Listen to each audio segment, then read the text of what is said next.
Graça e paz. Hoje eu saúdo a todos vocês que estão assistindo esse vídeo. Que nosso Pai Celeste abençoe a cada um de vocês e que a sua misericórdia, que é renovada a cada manhã, esteja sobre as nossas vidas sempre. Hoje, o devocional de hoje não tem um texto base específico, mas tudo que for falado, tudo que for exposto aqui, vai estar no livro de Juízes, do capítulo 6 a 8. Juízes, capítulo 6 a 8. Hoje eu vou estar falando um pouco sobre Gideão. Foi um dos juízes maiores lá naquele tempo de Israel. E eu vou iniciar falando um pouco sobre o contexto. Qual o contexto o que estava acontecendo naquele tempo e como foi o chamado dele. E logo em seguida eu vou fazer uma aplicação, como que a gente, através desse texto, traz uma aplicação para os nossos dias atuais. Como que a gente aplica, entendeu? Transfere daquele tempo para o tempo hoje contemporâneo. Vamos lá. Gideão, como eu tinha falado anteriormente, é um homem de fé e cheio do Espírito Santo de Deus, cujo nome dele está no livro de Hebreus, na epístola de Paulo aos Hebreus. Ele fala sobre Gideão, um homem cheio de fé e cheio também do Espírito Santo de Deus. No chamado de Gideão, Israel não estava em um tempo favorável, estava sob os jugos dos Amalequitas e os Medianitas. Como assim sobre o jugo? O povo de Israel, ele semeava, e quando era no tempo da colheita, os Amalequitas e os Medianitas vinham e saqueavam, roubavam. A situação daquele tempo era tão absurda que algumas pessoas de Israel iam morar dentro de cavernas e também levavam os seus mantimentos para as cavernas. Isso durou um período de cerca de 7 anos, até quando Deus enviou um anjo para falar com Gideão, para libertar o povo daquele jugo. E a os dois pedidos de confirmação de Gideão, que ele colocou um pedaço de lã, que se o orvalho olhasse ao redor e não um pedaço de lã, era uma confirmação que Deus ia dar aos Amalequitas e os Medianitas na mão dele. E assim aconteceu. E Gideão ainda pediu uma segunda confirmação, que ele ia colocar o mesmo pedaço de lã, que se o orvalho só molhasse o pedaço de lã e ao redor ficasse todo seco, era a confirmação de Deus para ele seguir em frente no seu propósito. E assim também aconteceu. E justamente nesse período, quando houve essas duas confirmações da parte de Deus para Gideão foi e destruiu o altar que estava para Baal, que era o deus pagão que algumas pessoas de Israel estavam adorando.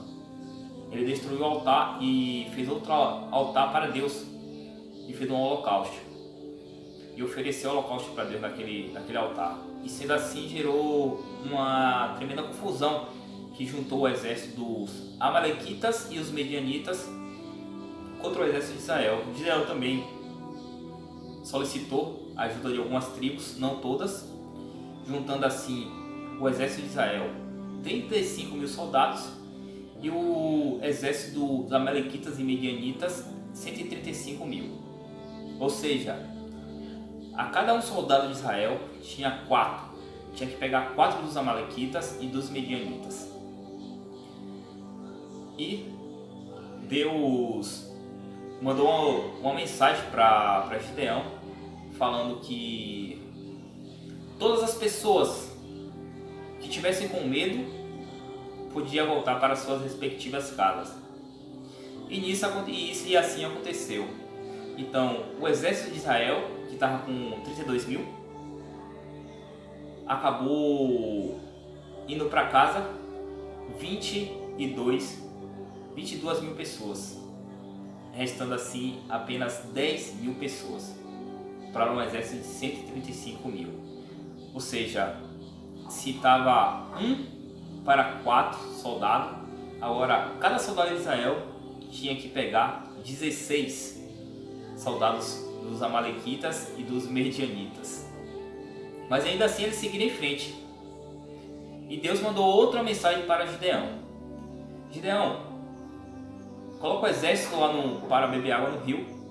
E todos aqueles que bebesse água como um cachorro, ou seja, deitasse no chão, bebesse água diretamente com a boca, esses daí era para voltar para casa, estava descartado. E aqueles que simplesmente agachasse e que trouxesse água até a boca, mostrando resiliência com a situação, tranquilidade e principalmente fé no Deus vivo, esses daí vão continuar para a batalha. Nessa segunda divisão do exército de Israel, acabou indo para casa mais dos 10 mil, acabou indo para casa 9.700, restando assim 300 homens. Se estava 1 para 16, agora estava, cada soldado de Israel tinha que pegar 450 soldados dos medianitas e dos amalequitas. Ou seja, é impossível na ótica humana, na nossa visão humana, é impossível conseguir vencer essa guerra. 300 soldados para 135 mil. É impossível, mas era justamente esse propósito de Deus. E foi justamente isso que aconteceu.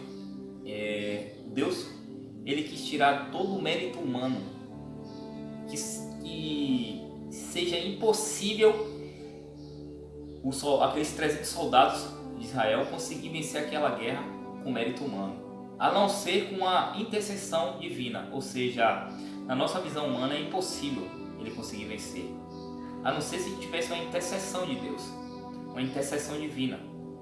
Foi justamente isso que aconteceu. Deus falou para Gideão: pode seguir em frente, que eu vou te dar os amalequitas e os midianitas em tua mão. E assim aconteceu.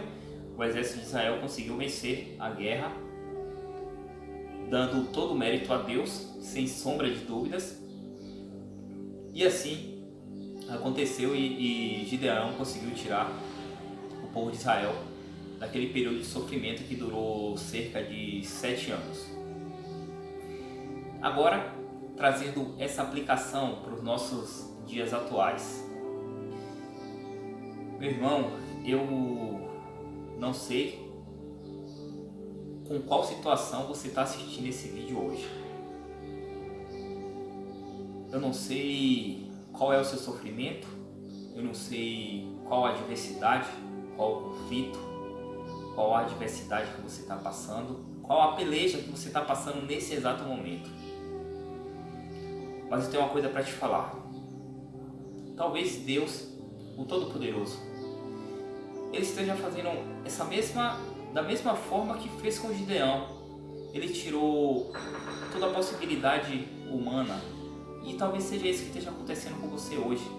Ele tenha tirado toda a tua possibilidade humana, para que você seja totalmente dependente de Deus, para que a sua visão não olhe para a solução humana e seus olhos sejam voltados exclusivamente, especificamente para Deus.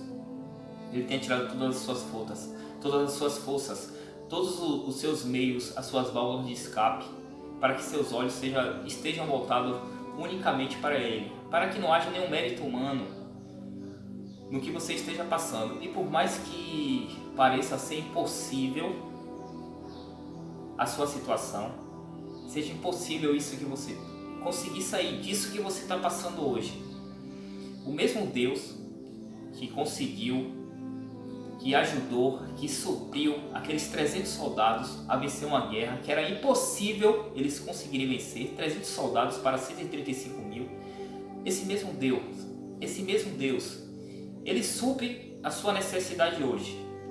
É preciso apenas que você tenha fé, é preciso apenas que você volte o seu coração, volte a sua visão, que você só tenha Ele como refúgio, que você seja 100% dependente de Deus.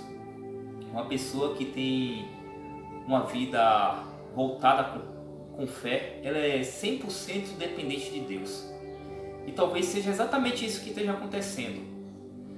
E que hoje você chegue no seu quarto, ajoelhe e peça ao nosso Deus, ao nosso Pai Celeste. Entrega na mão dele. Pai, eu não consigo mais, eu sou limitado demais e eu entrego tudo isso que eu estou passando nesse exato momento, essa enfermidade, essa dor, essa angústia, essa depressão, toda essa minha limitação, Pai, eu entrego a Ti.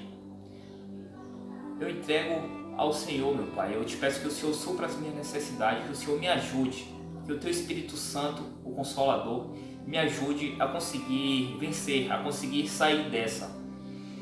E sem sombra de dúvidas, se você tem a sua fé nesse Deus que é onipotente, onipresente e onisciente, aí se você tem a sua fé nesse Deus que está no controle de todas as coisas, tanto as celestiais como as terrenas, sem sombra de dúvida nenhuma, você vai conseguir vencer. Você vai conseguir lidar com tudo isso que você está passando hoje. E é justamente essa aplicação. Seja totalmente dependente de Deus. Com certeza, Ele vai suprir as suas necessidades. Que esse vídeo abençoe. Que esse vídeo faça você se conectar de novo com o seu espírito. Que esse vídeo aumente a sua fé. Que esse vídeo te revigore. Que esse vídeo te dê forças a conseguir vencer o que você está passando hoje. Que Deus abençoe a cada um de vocês. Amém. Graça e paz.